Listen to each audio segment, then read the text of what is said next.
All right, all right, all right. Well, welcome to episode 7 of Ink Deals. I hope everyone had a great weekend and is off to a productive start this week. What's good, Brandon? We want to talk about homes, right? I think we like talking about homes and rates. Specifically? Something that someone wants to listen to, right? That might add some kind of value to their life. Somebody might. But let's talk about kind of the difference of purchasing a new home, new build, versus an existing home. Yeah. What to look for, benefits, drawbacks, Yeah. insight, all the good stuff. All great questions, all very relevant questions to the industry, obviously. I know, when you mention new homes, I'd say anything that's, 2022 to 2023 build. A lot of these new homes, you can purchase them pre-built, or not pre-built, but like before they're built, basically. Right. So you can put down a deposit, you can pay for it up front, you can pay for it in cash, whatever it is, and you essentially Specs, get all that kind of stuff. Yeah, and then also during that building time frame, this is actually a really cool thing. You can choose things obviously like flooring and appliances and countertops and things of that nature. Right. That can really help make the home, one in its own and differentiate it from everything else. So that's one of the cool aspects of buying a new home. And I know there's a lot of, listeners out there and a lot of individuals out there that probably want a home where literally all you have to do is just bring your toothbrush, right? You just turn the water on and you're like, this is it, man. Yeah, you don't have to worry about, hopefully you're not worrying about repairs, what's been done, what hasn't been fixed, kind of the life of things, because everything's fresh and new. So you don't have to worry about like new roofs and pipes and all the kind of stuff that come with existing homes. It's exciting, but it's also scary because I know, when people hear the, term new build, they're thinking, oh, well, it could be super costly because there's all brand new appliances, brand new paint, brand new flooring, brand new carpet, whatever it might be. And then, to piggyback off what you mentioned, if you buy more of an original home or something that's been on the market for a little bit of time, yes, you may get a little bit of a price break or a little bit of a deal, but it comes with the caveat of it could have issues. Maybe there's a little bit of a, I don't want to say a hole in the roof, but there's issues with the roof, or it has termite damage, or something to that. Things need to be replaced as life happens in homes. Yeah, it's just like a person. You get older, you start breaking down, you start going to the doctor, right? So the house needs to go to the doctor, basically. So that's one of the issues I think that can arise with buying a home that's a little bit older. But, if a lot of these do-it-yourselfers out there, they're like, well, hell, if I can save $100,000, I'll just rebuild the damn thing, right? You can customize both. So really, can be a lot of different factors that affect what you end up purchasing. And I know when you're dealing with clients, you're showing both new builds and existing builds to people. Correct. And trying to kind of decipher like what's most important to them. Yeah, it really just comes down to how much are you willing to put into it, right? Yeah. If you're a young professional and you're working, God forbid, 12 hours a day, and you just literally come home to eat, sleep, and then shower, wake up, and do it all over again, you're probably going to want something that's a little bit of a newer build because you don't have to do anything to it, right? Yeah, and you don't have to worry about things going wrong. Yeah, and a lot of the times these houses come with warranties, and it's like, I was purchasing, this is out of state, but I purchased property out of state recently, and I got a 10-year warranty on the home, and that was foundation and structural and all this good stuff. So it's like, if there's a freaking tsunami and it almost knocks the damn thing down, I'm like, whatever, man, I got insurance on it. They got tsunamis in Texas? Yeah, not a lot of bodies of water out there, but what the hell. So, I think from a purchasing standpoint, those are some of the most important things to think about as a buyer. Yeah. But there's a lot of things to think about as well from a financial standpoint. Yeah. Definitely. So, you've dealt with, a few individuals that have purchased new homes. What are some of the things that you see that they should really pay attention to in making that decision? So essentially, right now is a bit different, obviously, than the last couple of years. Not that prices have moved a lot in Southern California, but there's less homes selling. So the new builds that are waiting for buyers are giving more incentives, whether it's money towards closing costs or buy downs or upgrades at the home. Yeah. A lot of the times they're essentially padding that sale price and giving discounted interest rates through their, lender in-house for that specific builder or that specific, build. So essentially what they're doing is giving the lender what they're going to make, but they're just building that into the purchase price. So the person that buys the home does get a lower interest rate on their mortgage Yeah. through the builder's lender. So you'd kind of phrase it like they're going to charge you more for what the home should be, but then in exchange, you're going to get a lower interest rate kind of baked into it. Exactly. But you're not guaranteed that interest rate for the term of the loan, though, correct? It depends on what the builder does and what the builder lender does. Yeah, it could be for a period of time it's a buy down. It could be a permanent buy down. But yeah, what you're seeing is, and the builder's probably not going to tell you that they're giving the lender, you know. Yeah. They're not going to be like, yeah, we think this is actually supposed to sell less, but we're going to keep the purchase price up here so it doesn't look like we're slashing prices on new builds. Interesting. In order to get them sold. And how the hell is any of this legal? It's the Wild West out there, or what? Don't ask me, man. Yeah, I am not a builder's lender. Independent broker. And they're all, and when you say builder's lender, I mean, it's all in-house from what I've seen. It's basically like that company, let's say Lennar, for example. They're one of the home builders around here in Southern California. They have like Lennar Homes and then Lennar Lending. Yeah. So it's basically like an arm of that company that does mortgages, correct? Right. So they're just able to, kind of pad what the lender needs to make their money on the loan and offer something low to the buyer, but they're not budging that purchase price. When things get really bad is when they start slashing prices on new builds because they can't sell new builds. And that's where, you have inventory sitting. Deals, baby. It's not occupied, it's not, there's nobody living in that home versus an occupied home that's on the market for a long time.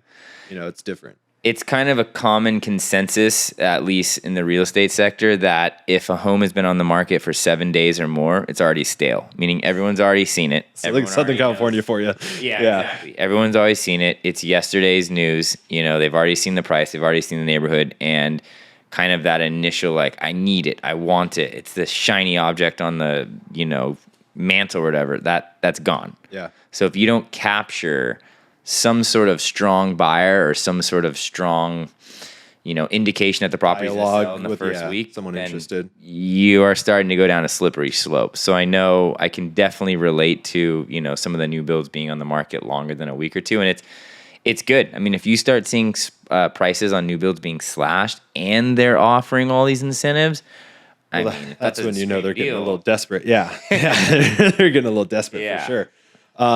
Another thing that, the big difference, I think, from a purchasing perspective, if you're buying a new build, typically those new builds, especially, around here, Rancho Mission Viejo specifically, and you were mentioning some up in Diamond Bar, but they have, big HOA fees. And also because it's a new build, you'll get hit with Mello-Roos. Yeah. What is Mello-Roos? So, I mean, maybe you can explain it better than I can, but essentially when you have new builds, they have to have extra funds or a fund that they pay into those new builds the builder is paying into, and you're paying extra tax essentially for a specific amount of time, whether it's 20 years or 30 years, who's ever living in those homes or purchased those homes. Interesting. I thought it was like a French pancake, a really thinly sliced pancake. Oh, that's a crepe. I was not even close to Mello-Roos. Someone hasn't gotten a lot of sleep in Vegas. Yeah.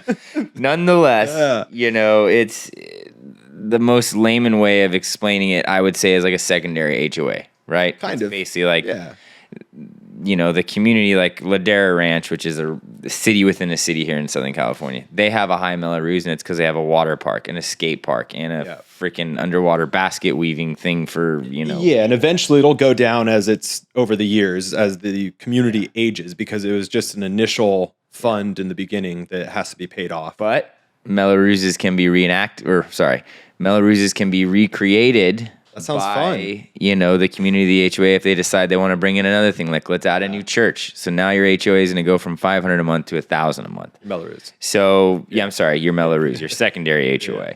So to sum it up, some of the things you need to be concerned about when looking at new builds is you need to ensure that there is or is not a Mello-Roos. You need to, one, ask what the property tax is. Some of these newer places, what they do is they bake in like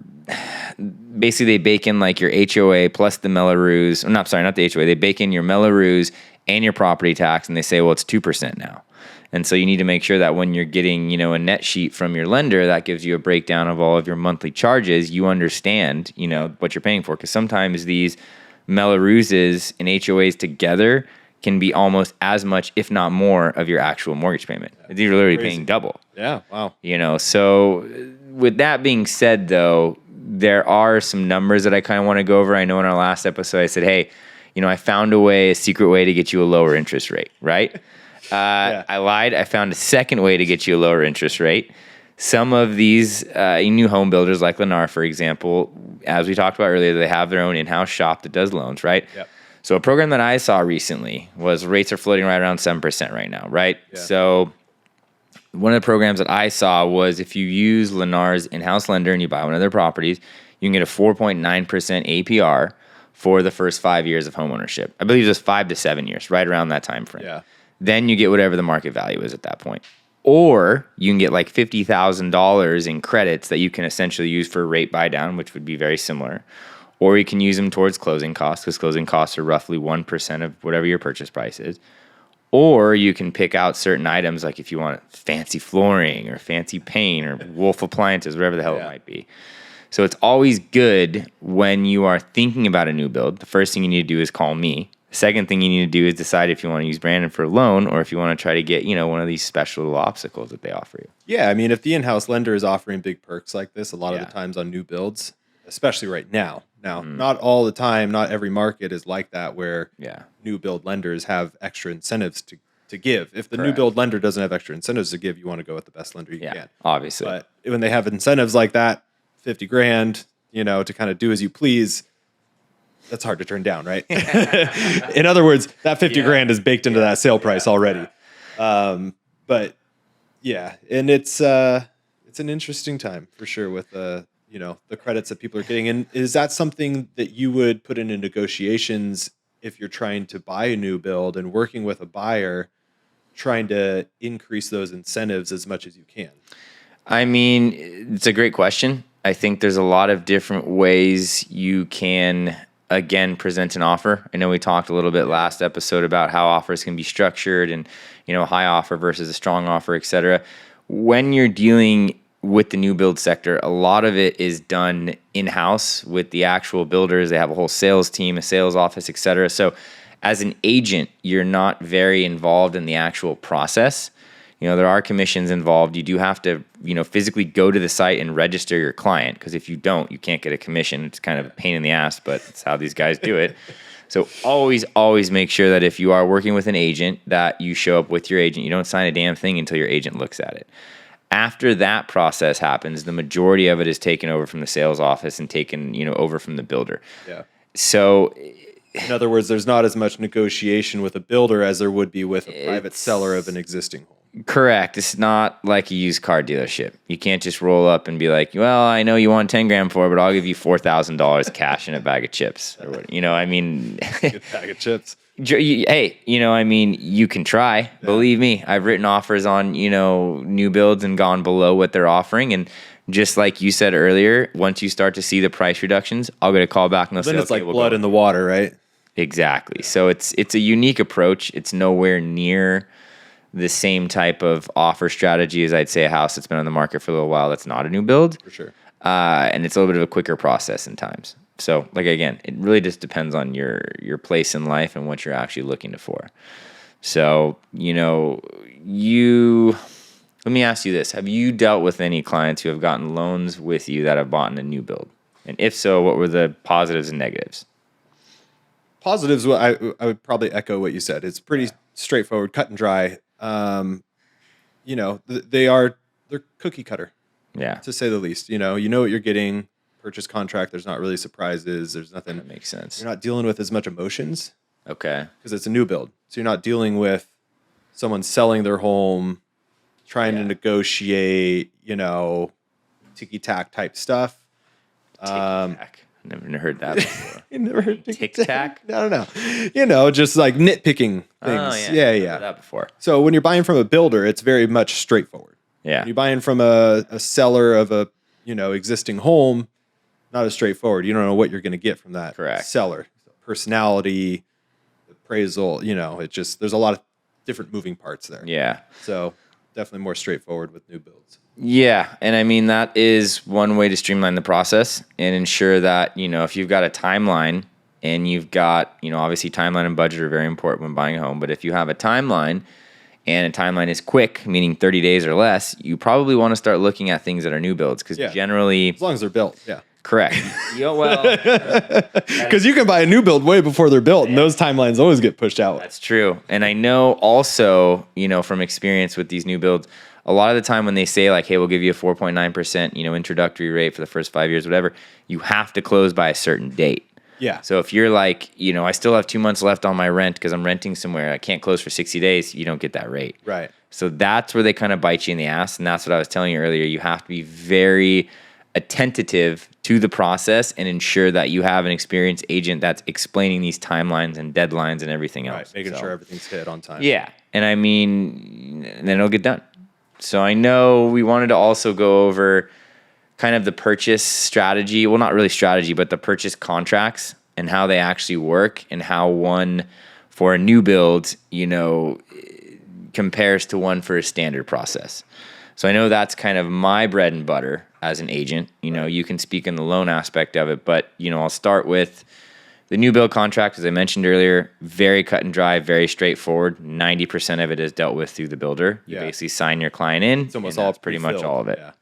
And I mean, you can still do home inspections and things like this, but it's almost like why? The house is literally just built. But, me being in construction for 10 plus years, I don't know what kind of quality these guys put in here. The drywall might sure. There's I've heard horror stories in new build homes with inspections and like it's important for people to go out to the site and see the home as it's being built if you can. Very important, yeah. If you're there, or under contract during the purchase process or the construction process rather, is go look. Yeah.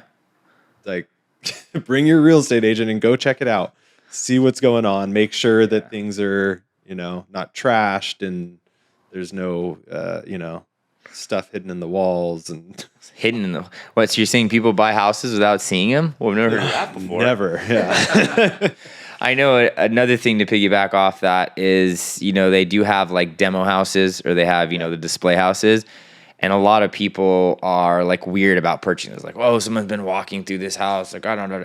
You can usually get discounts on those for that exact reason. Which is crazy. I mean, you're going to end walking up through your house every day. Exactly. And, it's like, what? Well, that guy Yeah. didn't clean his shoes or whatever the hell it is. I mean, always go for those types of deals, right? Yeah, because it's a new build, it's a beautiful home, and you're going to get X amount of dollars off of it because people walk through it as a show home. Like, who the hell cares, right? Right. So, those contracts are those contracts. When we get into, I want to call them standard home purchases, but anything that's not considered a new build, it's generally about a 16, 17 page purchase contract. A lot of disclosures, a lot of jargon, a lot of Fair Housing Act, representation of, one or two people, this, that, and the other. One of the big things to understand is in the state of California, you are legally able to represent both buyer and seller. Right. So me, a listing agent listing a home for sale, and then I also have someone, let's say you are a buyer, you come to me and say, hey, I don't have an agent, I want to write an offer. Okay, hell yeah, I'll write an offer for you, but I also got to let you know, and this is one of the pages in the contract, I disclose to you that I'm also representing the seller. So my fiduciary duty has now become two-sided, and there are a lot of individuals that are not okay with that because deep down they're like, well, who the hell's side are you on? Yeah, that's tough. So you have to pitch it. You have to really pitch it, and you have to be kind of that devil's advocate, that in between, where you're not sharing pertinent information with said individual and et cetera, et cetera. So that's an exciting thing. Have you had any experience with dealing with agents like that? Yeah, I mean, it's happened. It's typically not advised really for both parties, but it's happened, especially during COVID when houses were so competitive. Yeah. That was a way for buyers to get homes. Yeah. Especially around here. It was like, I will work with the seller's agent, have dual representation. Yeah. They get a bigger commission because they're representing both. So they're incentivized to go with you as a buyer. Yeah. So that was it's an exciting kind of a whole thing in itself. And Yeah. we may see some fallout over that with all the, lawsuits and everything going on with realtor commissions. It's right exciting. I mean, I'd say probably, and I know I mentioned this in the last episode, the three main things to focus on in purchase contracts or your contingencies, your loan, your appraisal, and your home inspection, because those are your protection barriers, as I mentioned before. And they're realistically what's going to keep your earnest money deposit safe, which is essentially your good faith deposit. Like, hey, I really want this house.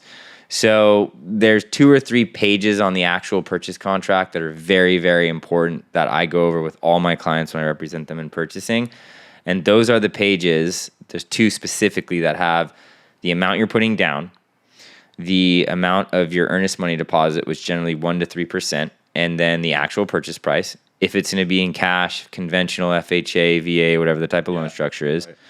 And then the secondary page basically goes over all of your contingencies. So, like the standard loan contingency is 21 days, for example. Standard buyer inspection is 17 days. You can shorten those to literally 1 day, or you can push them out farther. Yeah. You literally have autonomy to do whatever you need to do on those. So when you're structuring an offer, it's very important to review those 3 areas of the contingencies with your client and have them understand how quickly or how slowly, and slowly I mean time-wise, the deal is going to go. And those are different if you're buying an existing versus a new build, because a new build, they're pretty much set in stone, like what their timelines are, like you were mentioning earlier. It's just a streamlined process. And I mean, there's also, with the new builds, there's not a whole lot of negotiation. Yeah. Once you're into a price, you're into a price. It's like, how do you...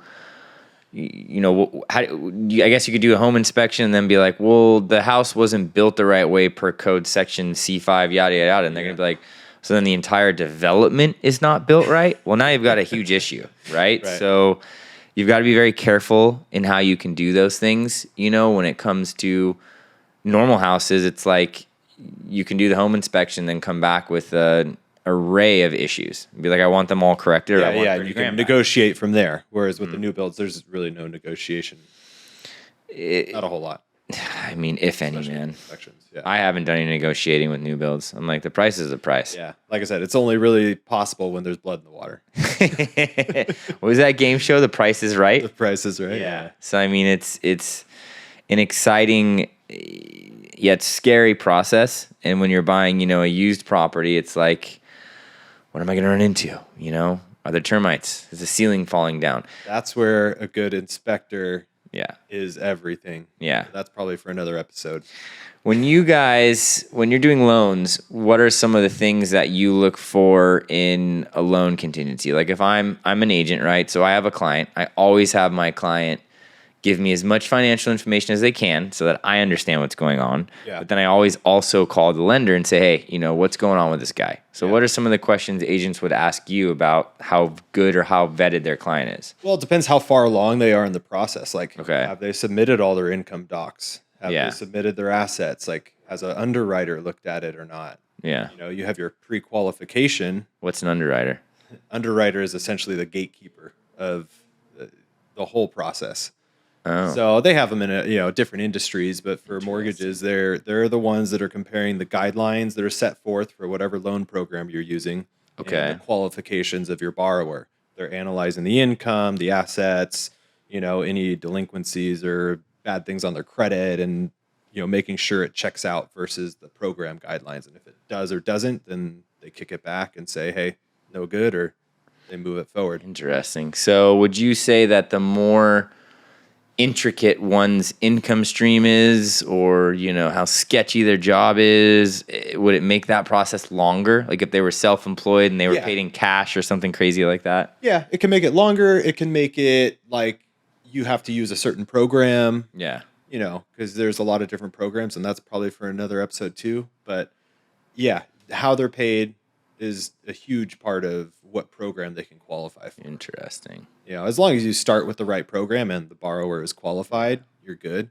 But things come up in loan processes, and it's sometimes, out of everyone's control. If it doesn't meet the loan guidelines, then you got to pivot. So you went over home inspection, went over loan. So what is an appraisal, and how is that important? Appraisal, I mean, that's always done by a third party, as you know. Mm-hmm. Nobody can talk to appraisers anymore. Not I.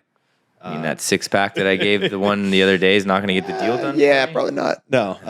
No, legally, we can't talk to an appraiser. We can always rebuttal, appraisals, but it's set forth by a third-party company, kind of at random.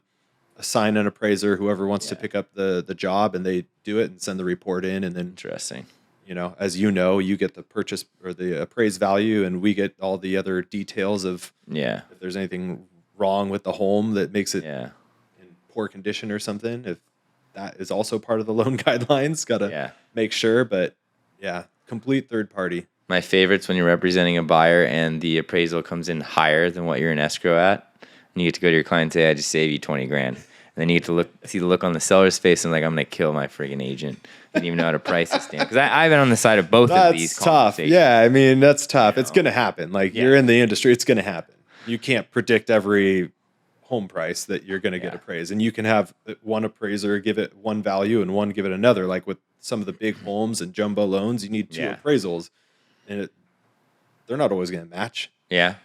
What happens if it appraises under value? Well, then you're using that value for your essential loan guidelines, Uh-oh. right? Because if Who you're pays the difference? the buyer, Oh boy. yeah, I feel like you knew the answer to that one. I just want to hear it from you. Yeah. So that's not a good one for the buyer is when it appraises Yeah. under. Not Yeah. a fun one. I mean, it's a wild world when it comes to how you can structure the deals. I know at the end of the day they're very similar, but they're also very not similar. Yeah. It really just comes down to, like we spoke about, what is important to you, and I think any time you're purchasing a home, it's Yes. what are your needs, what do you want, It's gonna come down to that buyer a lot of the time. I mean, it's an Yeah. emotional purchase when you're buying a primary residence. Yeah. Just as much as it is a practical one. What would you rather buy, new or used? I don't know. Again, like it's going to come down to the situation. I know it's a simple question, but I guess ideally a new build, but is it always going to be the house that I want? I don't know. In the area I want, like especially around here, it's developed, but there's a lot of areas that are being developed. What do you think about buying a house that someone's died in, of natural causes, obviously? You think that's weird? I think we probably have and don't even know it Well, you have to disclose it after for a certain amount of years. Yeah. 3 years. Yeah. So That's wild, man. I was just thinking about that randomly. yeah, now we're gonna go down a Maybe, rabbit like, hole. Ghosts in there. Whatever. Well, yeah. Well, thank you everyone for joining. I hope that you now understand the difference between purchasing a new home versus an old home, and can't wait to talk to you next week about something Yeah, interesting. help you purchase one of them. Oh, I like that. That's a good start.